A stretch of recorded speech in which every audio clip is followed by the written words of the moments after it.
नमस्कार, मी हरीश. आपण पाहतात अमरावती सिटी न्यूज. मित्रांनो, आज अमरावती शिंदे गटाकडून आपल्याकडे जुळलेले आहेत निशांतभाऊ हरणे, जे माजी जिल्हा प्रमुख राहिलेले आहेत. चला तर मित्रांनो, जाणून घेऊया अमरावतीमध्ये आता येणाऱ्या महानगरपालिकाच्या निवडणुकीमध्ये युतीची भूमिका शिंदे गट, भारतीय जनता पार्टी आणि युवा स्वाभिमान पार्टीची कशी राहणार. कारण की आनंदराव अडसूळ यांचे स्टेटमेंट अमरावती शहरामध्ये, अमरावतीमध्ये मीडियावर काही अलग प्रकारे येत आहे आणि याच्यामध्ये संभ्रम निर्माण होतात. चला तर जाणून घेऊया निशांतभाऊ हरणे करून. निशांतभाऊ, आता जे युती राहणार आहे हे कशा प्रकारे राहणार, आपल्या याच्यावर काय प्रतिक्रिया आहे?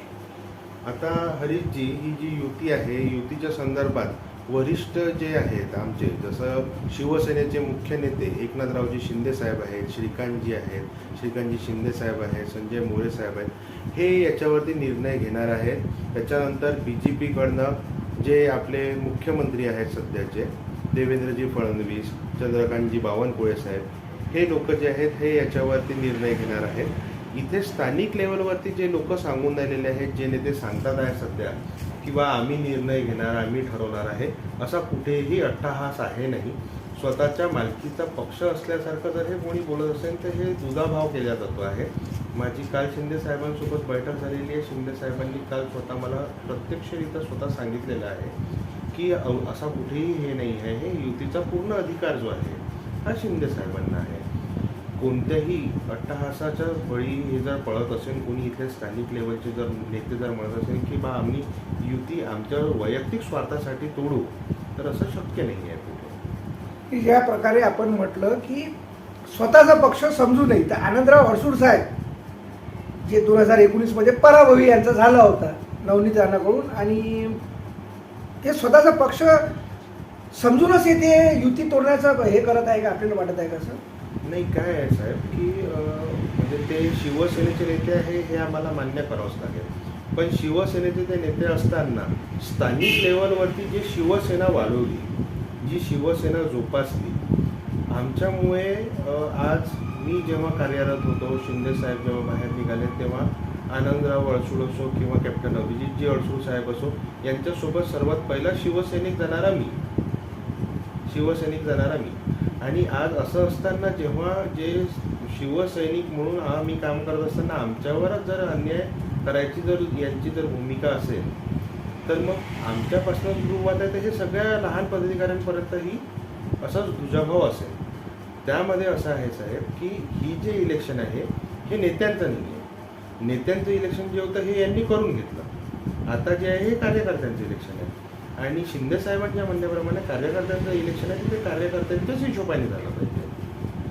आता हे तसं दिसत नाही आहे. यामध्ये काय आहे की यांचं जे सांगणं आहे, यांचं जे म्हणणं आहे की बा सर्व गोष्टी आम्ही पाहू, किंवा आता हे पक्षात जे काही नवीन लोक आलेले आहेत, काही नवीन नेते आलेले आहेत, स्वयंघोषित नेते झालेले आहेत, काही स्वतःच्या मुलाला निवडून आणू शकले आजपर्यंत, खूप प्रयत्न केला त्यांनी.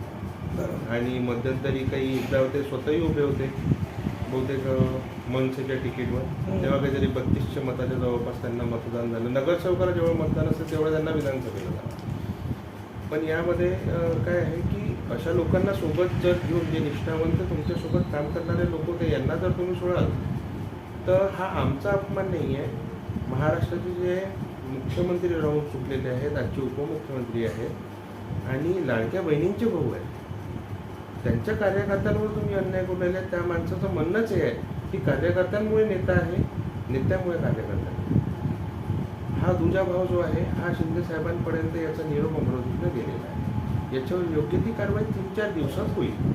आपल्या इथे आता जे हे निवडून देत, मग आता तुम्ही जे तिकीट फायनल वगैरे करणार, असं माहीत पडलेलं आहे याच्यामध्ये की तुम्ही आता काहीतरी क्रिमिनल लोकांनाही याच्यामध्ये सपोर्ट करत आहे, आणि वार्ड नंबर 17 किंवा अशा 2-3 जागा आम्हाला माहीत पडलेल्या आहेत.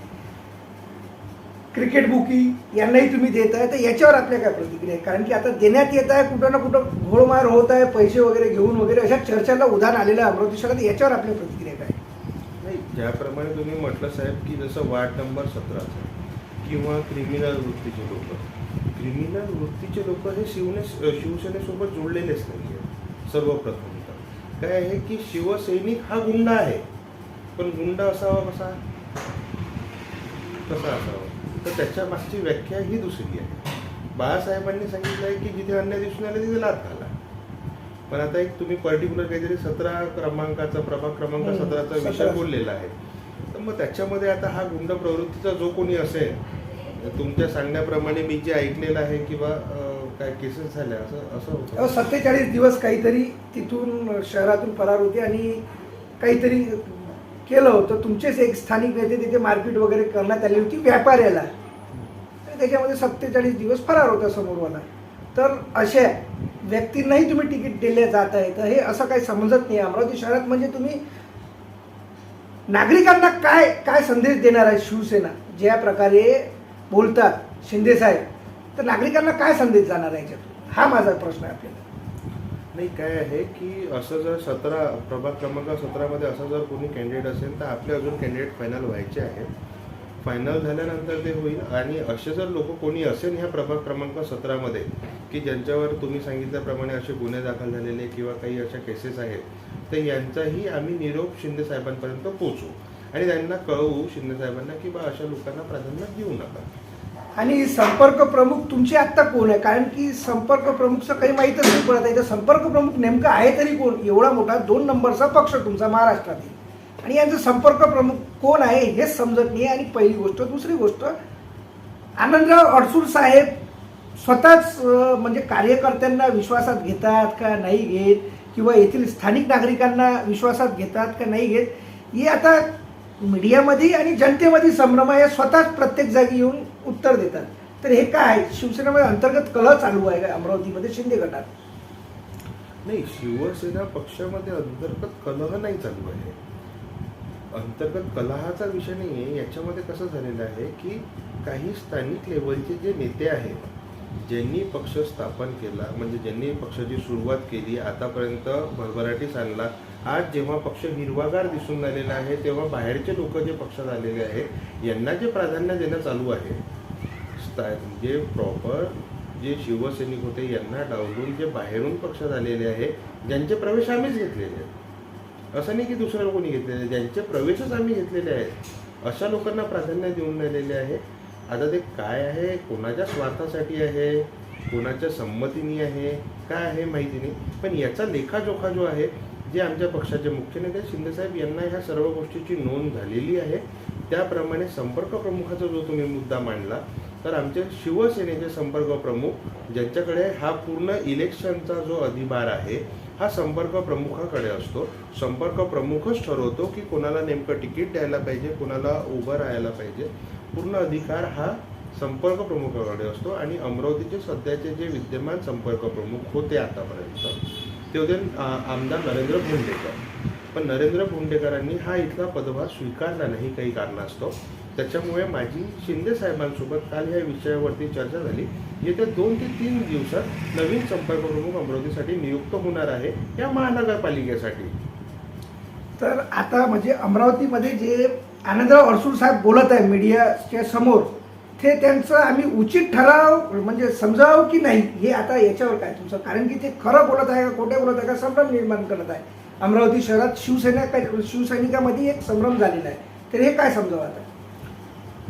शिंदे साहेबांचा जो निर्णय आहे तो अंतिम निर्णय आहे. इथल्या स्थानिक लेवलवरती आता जे लोक बोलून राहिलेले आहे ते त्यांनी त्यांचे मतं मांडलेले आहेत. जसं माजी खासदार आनंदरावजी अडसूळ साहेब असो, माजी केंद्रीय मंत्री आहेत ते, त्यानंतर शिवसेना पक्षाचे आमचे सचिव कॅप्टन अभिजितजी अडसूळ, आमच्या प्रीतीताई बंड, जगदीशजी गुप्ता, हे जे लोक आहेत हे यांचं वैयक्तिक मत मांडून राहिलेलं आहे. युतीचा निर्णय असो किंवा तिकीट फायनलाइज करणे असो, हे सगळं तिकीट कोण कोणाला देणार आहे हे सर्वेप्रमाणे ठरणार आहे. सर्वेचा रिपोर्ट जो आहे तो शिंदे साहेबांकडे आहे. आनंदराव अडसूळ आणि जगदीशजी गुप्ता यांच्यामध्ये काही ताळमेल वगैरे बसत नाही आहे का तुमचं? आता तुम्ही अंतर्गत कलह म्हटलं का नाही आहे, तर मग हे आता मीडियावर जे येत होतं तर हे काय सुरू आहे मग? नाही, त्या बाबतीत हरीजी बोलायचं झालं तर हा जो मुद्दा होता की जसं आपले जगदीशजी गुप्ता साहेब झाले किंवा आमचे नेते झालेत अडसूळ साहेब, याच्यामध्ये अंतर्गत कलह जर असेल, होता नव्हता मला माहिती नाही, पण त्याच्यावरती तोडगा जो काही निघाला तो अमरावती एअरपोर्टला निघाला ना.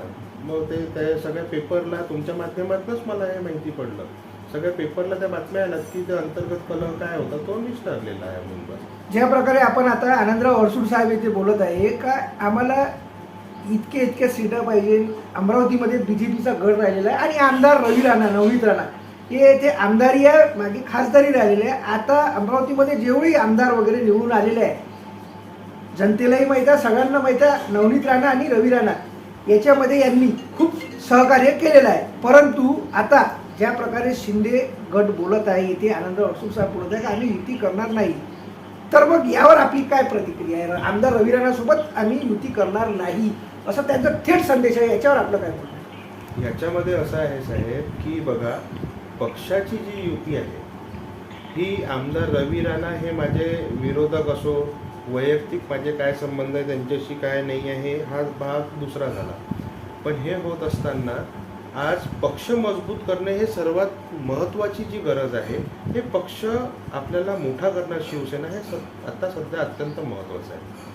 त्याच्यामुळे हा सर्व जो दुजाभाव आहे की बा राणा जर युतीत असेल तर आम्ही युतीत बसणार नाही किंवा आम्हाला एवढ्याच सीटा पाहिजेत याच्यामुळे आम्ही बसणार नाही, हा दुजाभाव सध्याच्या परिस्थितीमध्ये दूर करायला पाहिजे. आज साधारणतः शिवसेनेची 25 ते 30 ठिकाणी ताकद आहे की जिथे शिवसेनेचे नगरसेवक हे निवडून येऊ शकतात. त्याच्यासाठी जर रवी राणांना जर सोबत घ्यायचं आहे, आताची जी विचारधारा आहे ही काही नेत्यांचं इलेक्शन नाही आहे, कार्यकर्त्यांचं इलेक्शन आहे. कार्यकर्त्यांना जर तुम्हाला मोठं करायचं आहे, शिवसेनेच्या कार्यकर्त्यांना जर तुम्हाला मोठं करायचं आहे, तर त्या केसमध्ये तुम्हाला इथले जे स्थानिकचे जे आमदार आहे यांना सोबत घ्यावं लागेल, त्यांना विश्वासात घ्यावं लागेल. आपली जी लढाई आहे ती विधानसभा आहे, लोकसभा आहे, आपण चालू ठेवू ना. आपण त्यांच्यासोबत जी आपली लढाई आहे ती चालू ठेवू, पण आपल्या कार्यकर्त्यांना मोठं करण्यासाठी, आपल्या पक्षाला मोठं करण्यासाठी आणि युती धर्म पाळण्यासाठी जेव्हा आपल्याला आपल्या पक्षाचे मुख्य नेते शिंदेसाहेब जर सांगून दिलेले की तुम्ही युती करा, आणि युती करत असताना जर ते म्हणतात आहे की BJP असो किंवा BJP म्हटल्यानंतर युवा स्वाभिमानी असो यांना सोबत घ्या, जर असं शिंदेसाहेबांकडनं आहे तर त्याच्या शिंदेसाहेबांनी निर्णय दिल्यानंतर तो निर्णय बदलायचा अधिकार आमच्यासारख्या सर्वसामान्य कार्यकर्त्याला नाही आहे किंवा शिवसेना पक्षाच्या कोणत्या नेत्याला नाही आहे. मेन स्त्रोत जो आहे पक्षाचा, जे मुख्य नेते आहेत एकनाथरावजी शिंदेसाहेब, त्यांनी सांगितल्यानंतर कोणी तो निर्णय बदलू शकत नाही. आज राणाची आणि आमची जी लढाई आहे, वैचारिक जी लढाई आहे ही चालूच राहील, पण ती कधी राहील? विधानसभेच्या वेळेस, लोकसभेच्या वेळेस. हे जे स्थानिकचे जे कार्यकर्त्यांचं इलेक्शन आहे याच्यामध्ये जर राणांना सोबत घेऊन जर पक्षाला बळकटी मिळत असेल तर राणांच्या सोबत जायला आम्हाला काही हरकत नाही. ते ज्या प्रकारे बोलत आहे अडसूळ साहेब का राणा पाहिजेच नाही, तर मग शिंदे सेना ही तयार आहे जायला, परंतु अडसूळ साहेब असं काय बोलत असेल?